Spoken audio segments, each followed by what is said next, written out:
IBC 24, #1 news channel in Madhya Pradesh, Chhattisgarh. नमस्कार, मैं हूं आकांक्षा पांडे और आप देख रहे हैं IBC 24। रात के 10 बज गए, यानी कि वक्त हो गया है 10 बजे रात, पूरे दिन की बात का। इस एक बुलेटिन में हम आपको पूरा अपडेट देते हैं कि आज दिन भर खबरों में क्या कुछ बड़ा रहा, खबरों में क्या अपडेट रहा। विधानसभा चुनाव के दौरान कांग्रेस के लिए मुसीबत साबित होने वाले महादेव सट्टा ऐप घोटाले का जिन्न लोकसभा चुनाव के पहले एक बार फिर बाहर निकल आया है।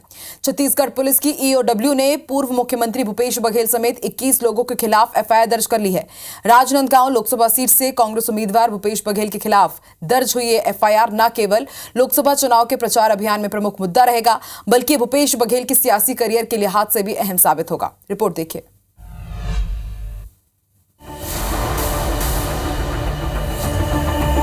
अपने फोन पर 508 करोड़ लिखिए, 508 इतना लिखिए और तुरंत आपका मोबाइल बोलेगा महादेव सट्टेबाजी घोटाला। भ्रष्टाचार की गारंटी है तो मोदी भ्रष्टाचार पर कार्रवाई की गारंटी है।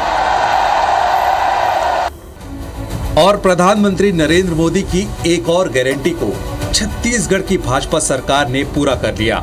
महादेव सट्टा ऐप केस में छत्तीसगढ़ पुलिस की EOW यानी आर्थिक अनुसंधान शाखा ने पूर्व मुख्यमंत्री भूपेश बघेल समेत 21 आरोपियों पर FIR दर्ज कर ली है।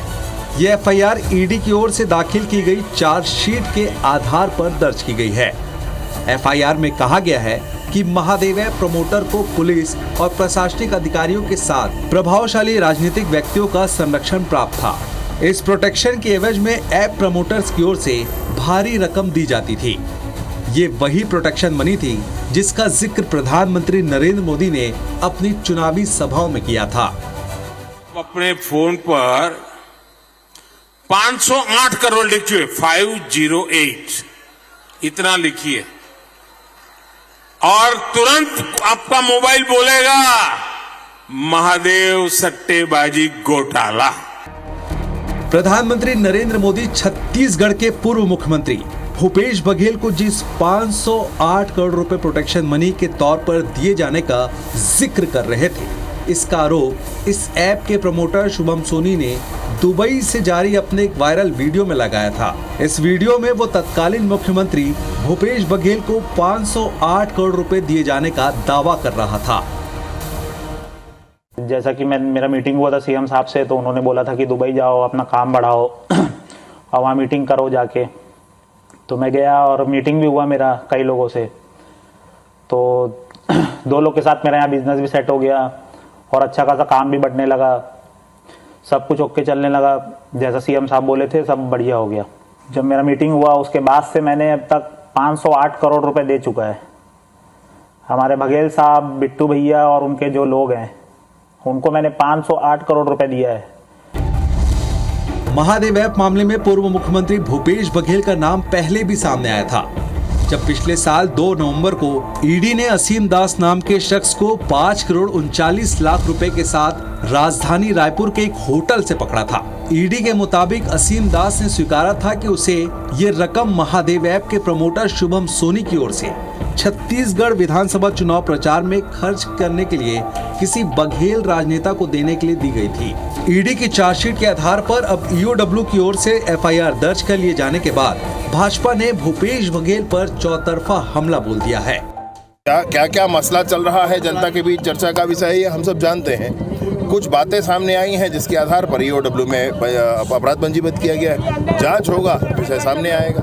बहुत विस्तृत जांच महादेव ऐप के विषय में किया है और ED के इन्वेस्टिगेशन के आधार पर ये FIR हुआ है। तो जैसा करेगा वैसा भरेगा। आने वाला समय बताएगा, जांच शुरू होगी और जांच के बाद में जो भी दोषी पाया जाएगा उनके खिलाफ में कार्रवाई होगी। चूंकि भूपेश बघेल पर FIR लोकसभा चुनाव से पहले दर्ज हुई है और वो राजनांदगांव लोकसभा से कांग्रेस उम्मीदवार हैं, लिहाजा खुद भूपेश बघेल और बाकी कांग्रेस नेता भी इसकी टाइमिंग पर सवाल उठा रहे हैं।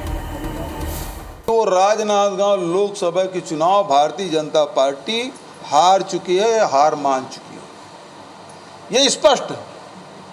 कि वहाँ के चुनाव वो हार चुके हैं और इस कारण से बदनाम करने के लिए इस प्रकार की चीज़ें लाई गई है। महादेव ऐप को लेकर एफआईआर दर्ज करना भारतीय जनता पार्टी के षड्यंत्र को दिखाता है। भारतीय जनता पार्टी लोकसभा चुनाव में घबराई हुई है, डरी हुई है। उसे ऐसा लगता है कि छत्तीसगढ़ में एक भी लोकसभा की सीट नहीं जीत पाएगी, तो वह कांग्रेस के नेताओं के खिलाफ षड्यंत्र कर रही है। कांग्रेस नेता भले ही एफआईआर के पीछे सियासत तलाश रहे हों, लेकिन गृह मंत्री अमित शाह ने छत्तीसगढ़ में भाजपा की सरकार बनने पर भ्रष्टाचारियों को उल्टा लटकाकर सीधा करने की चेतावनी तो पहले ही दे चुके थे। ये जो आदिवासियों का पैसा हजारों करोड़ रुपया घोटाले में खा गए हैं, उनको उल्टा लटका कर सीधा करने का काम ये भारतीय जनता पार्टी की सरकार है। बहरहाल महादेव ऐप केस में पूर्व मुख्यमंत्री भूपेश बघेल के खिलाफ दर्ज हुई एफआईआर के बाद शुरू हुई सियासी बयानबाजी से एक बात तो साफ है कि विधानसभा चुनाव के बाद अब लोकसभा चुनाव के दौरान भी ये मुद्दा काफी गर्म रहने वाला है। सौरभ सिंह परिहार के साथ Sandeep Shukla, IBC 24, Raipur. Mahadev app case में पूर्व सीएम भूपेश बघेल पर एफआईआर के बाद राजनांदगांव का सियासी माहौल कैसा है? लोकसभा में कांग्रेस प्रत्याशी भूपेश बघेल को लेकर जनता क्या सोच रही है, ये जाना संवाददाता राजेश मिश्रा ने।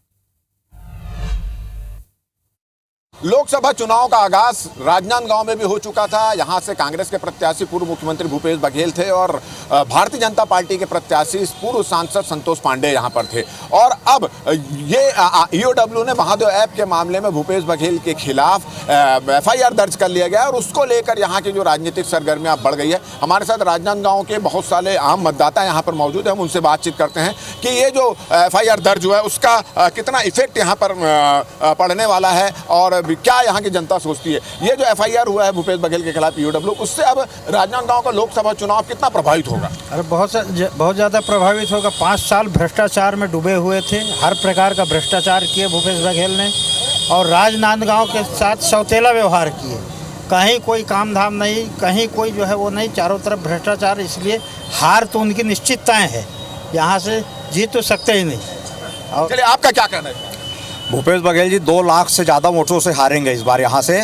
और राजनांदगांव इतिहास दोहराने वाला है। मोतीलाल वोरा जी यहाँ से हार के गए थे, पूर्व मुख्यमंत्री थे। भूपेश बघेल जी भी पूर्व मुख्यमंत्री यहाँ से हार के जाएंगे और ऐसा हारेंगे कि दोबारा नांदगांव तरफ फिर पलट के नहीं देखेंगे। ये बताइए कि एन चुनाव के समय जो एफआईआर दर्ज हुआ है भूपेश बघेल के खिलाफ, उनका कहना है कि राजनीतिक षड्यंत्र है, जानबूझकर उनको फंसाया जा रहा है। ये बहुत पहले ही उनको एफआईआर आ गई थी मगर उसको अभी प्रकाशित किया गया है, ना तो इसको वेबसाइट में ईओडब्ल्यू ने डाला था। तो कुल मिलाकर पूरी जो कार्रवाई हो रही है उसको एक साजिश बताया है, क्या कहना है? वो सिर्फ अपने बचाव के लिए ये रास्ता खोज रहे हैं।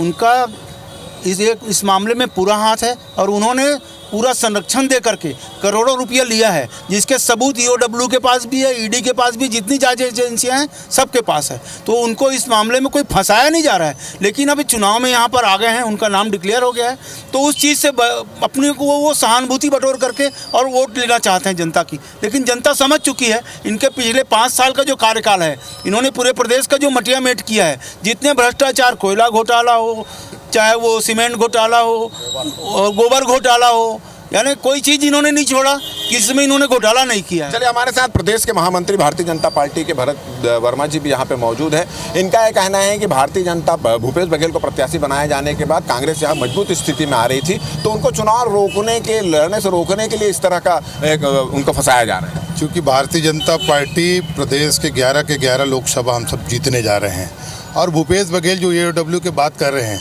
क्योंकि पहले से महादेव सट्टा में पैसा लिए हैं करोड़ों का, और उससे बचने के लिए आज जो आप बोल रहे हैं कि भारतीय जनता पार्टी मेरे ऊपर आरोप लगा के एफआईआर करा रहे हैं, बिल्कुल ऐसे कुछ नहीं है।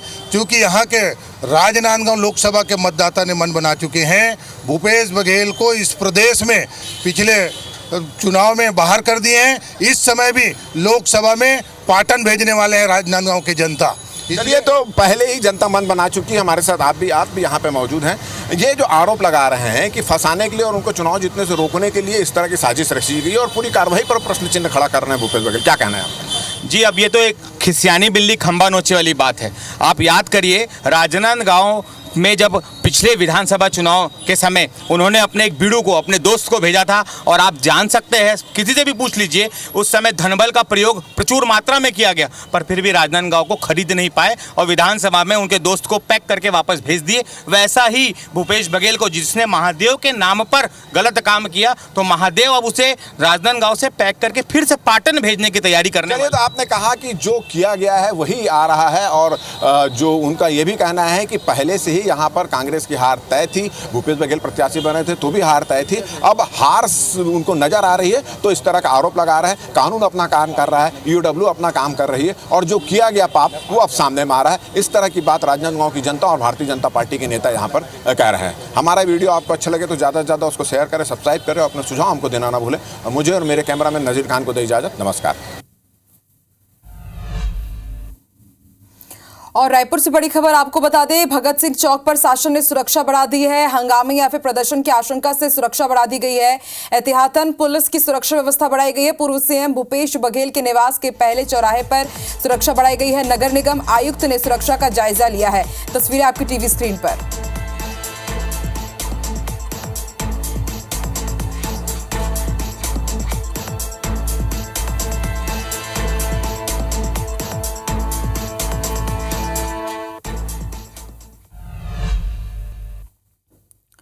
बस्तर कांग्रेस में बगावत का क्रम लगातार जारी है। कई बड़े नेता कांग्रेस का हाथ छोड़कर बीजेपी का दामन थाम रहे हैं। करीब 30 साल से कांग्रेस में अलग अलग पदों पर रहे विक्रम शर्मा का कहना है कि पार्टी में कुछ बदल गया है। पिछले विधानसभा चुनाव जीत के बाद संगठन में जो परिवर्तन हुआ, इससे उनके जैसे नेताओं की पूछ परख खत्म हो गई। इतना ही नहीं, ऐसे नेताओं को अपमानित किया जाने लगा। लंबे समय तक उन्होंने अपमान झेला और फिर उसके बाद भारतीय जनता पार्टी का रुख करने का फैसला किया। विक्रम शर्मा प्रदेश के कांग्रेस प्रवक्ता रह चुके हैं। कुछ ऐसा ही हाल सरला तिवारी का है। महिला कांग्रेस की अध्यक्ष रही, उस दौरान उन्होंने अचानक पद छोड़ दिया और बीजेपी में शामिल हो गई। हाल ही में सभापति के खिलाफ लाए गए अविश्वास प्रस्ताव में जिस तरह से कांग्रेस ने पूरे मामले को नियंत्रित करने के लिए पार्षदों पर दबाव डाला, उससे भी 2 पार्षद नाराज हो गए और पार्टी से इस्तीफा दे दिया।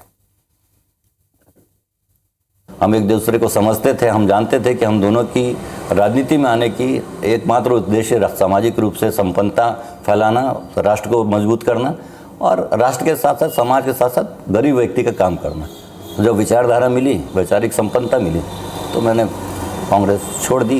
क्योंकि जो धार्मिक भावना आहत हो रही है, उससे ज़्यादा मैं प्रभावित हूँ और मैं उसी उसमें चाहती हूँ कि धर्म से आगे बढ़ूँ मैं, क्योंकि हमारा जन्म सिद्ध अधिकार, हम हिंदू हैं, भारत के हैं, तो उस और हमारा रुझान ज़्यादा रहा। मैं ये सोच के आगे बढ़ी। तो जगदलपुर में बड़े बड़े नाम, उनकी नगर की अध्यक्षा, जिला नगर की अध्यक्षा है सरला जी, वो आई हैं पार्टी में। हमारे प्रदेश के पूर्व उनके प्रवक्ता रहे हैं ऐसे विक्रम शर्मा जी आए हुए हैं। कई बड़े नामों से चर्चा चल रही है। नगरीय निकाय के क्षेत्र में भी आप देखेंगे, पिछले दिनों नगरीय निकाय क्षेत्र में भी कोहराम मचा हुआ है जगदलपुर में।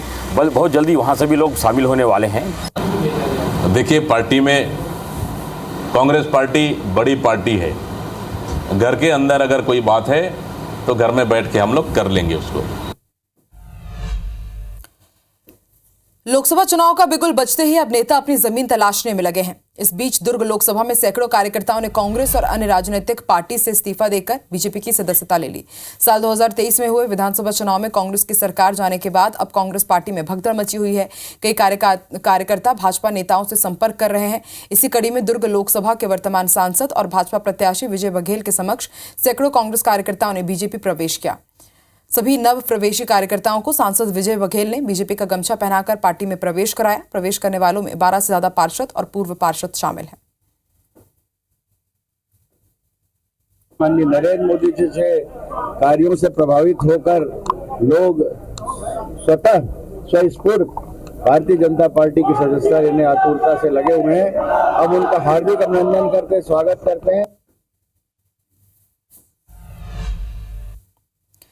तारीखों के ऐलान के साथ ही देश भर में आम चुनाव की तैयारी शुरू हो गई है। देश भर में 7 और छत्तीसगढ़ में 3 चरणों में मतदान होना है। पहले चरण में बस्तर लोकसभा सीट पर मतदान होगा। बस्तर कलेक्टर विजय दयाराम ने बताया कि लोकसभा चुनाव के लिए 234 मतदान केंद्रों को शिफ्ट किया गया है। यहाँ के मतदाताओं को मतदान केंद्रों तक पहुंचाने के लिए दूरी पैदल ही तय करनी पड़ेगी और उन्होंने ये भी बताया कि सुरक्षा के लिए जितनी जरूरत है उतना बल चुनाव आयोग की तरफ से दिया जाएगा। ये पहली बार होगा जब दूरस्थ नक्सल प्रभावित क्षेत्रों में वैसा ही मतदान होगा जैसे विधानसभा चुनाव के दौरान करवाया गया था।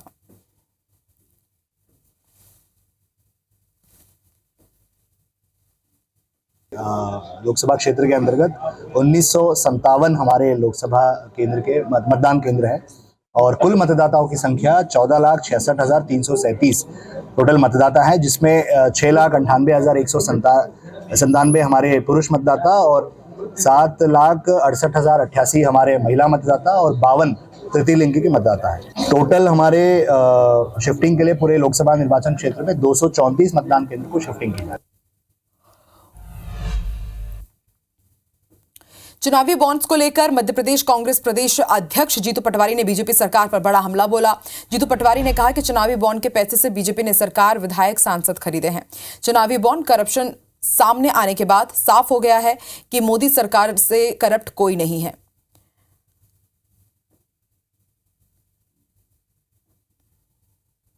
भारतवर्ष के उत्सव में देश की जनता को ये याद रहना चाहिए कि नरेंद्र मोदी जी ने जो देश बनाने की बात की थी, न्यू इंडिया बनाने की बात की थी, उसके विपरीत भ्रष्टाचार के तांडव वाला इंडिया बना दिया है। कोई बात नहीं, अभी समय पे हो रहा है, हमने 10 कर दिए हैं, बाकी मैंने 18 तारीख को पूरे हो जाए। राजगढ़ जिले के दौरे पर पहुंचे बीजेपी के प्रदेश अध्यक्ष वीडी शर्मा ने लोकसभा चुनाव को लेकर कार्यकर्ताओं की बैठक ली, जिसमें हर बूथ पर 370 वोटों की बढ़त लाने का लक्ष्य कार्यकर्ताओं को दिया गया। चुनावी बॉन्ड को लेकर वीडी शर्मा ने कहा कि कांग्रेस का मूल कैरेक्टर ही उन्हें देश विरोधी लोगों के साथ खड़े रहना है। वहीं दिग्विजय सिंह पर भी वीडी शर्मा जमकर बरसे। सुनिए बीजेपी प्रदेश अध्यक्ष ने चुनावी रणनीतियों और विरोधी पार्टियों को लेकर क्या कहा।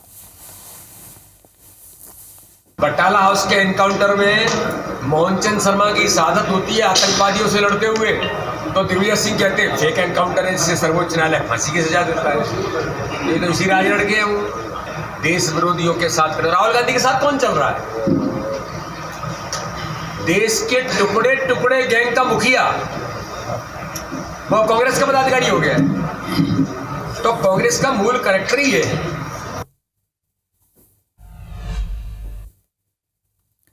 मोदी का परिवार और विरोधियों की चल रही तकरार के बीच कांग्रेस के एक नेता ने एक और बयान दिया। दरअसल शाजापुर पहुंचे कांग्रेस नेता सज्जन सिंह वर्मा ने कार्यकर्ता सम्मेलन में प्रधानमंत्री नरेंद्र मोदी पर निजी हमला बोल दिया। सज्जन सिंह वर्मा ने कहा कि पीएम नरेंद्र मोदी के परिवार की एक गिनती कम करनी पड़ेगी, जिसमें उनकी पत्नी जशोदाबेन है। यदि मेरी चली तो हम जशोदाबेन का मंदिर बनवाकर उनको पूजेंगे। उन्होंने पतिव्रत धर्म का पालन किया और आगे उन्होंने कहा कि शाजापुर लोकसभा क्षेत्र में न सांसद महेंद्र सिंह सोलंकी मेरे लिए चुनौती है और न ही प्रधानमंत्री नरेंद्र मोदी की गारंटी। भाजपा के जिला महामंत्री दिनेश शर्मा ने तीखी प्रतिक्रिया दी है उनके इस बयान पर।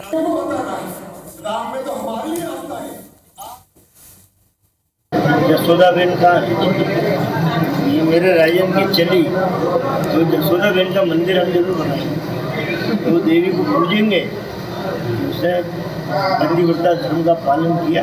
कांग्रेस मोदी जी के 400 पार के नारे के सामने असहाय हो चुकी है, पूरा गठबंधन बिखर रहा है और कांग्रेस के नेताओं में जो हताशा है, ये ऐसे वचन उसी का परिणाम है। और इस बुलेटिन में फिलहाल इतना ही। मुझे दीजिए इजाजत। नमस्कार।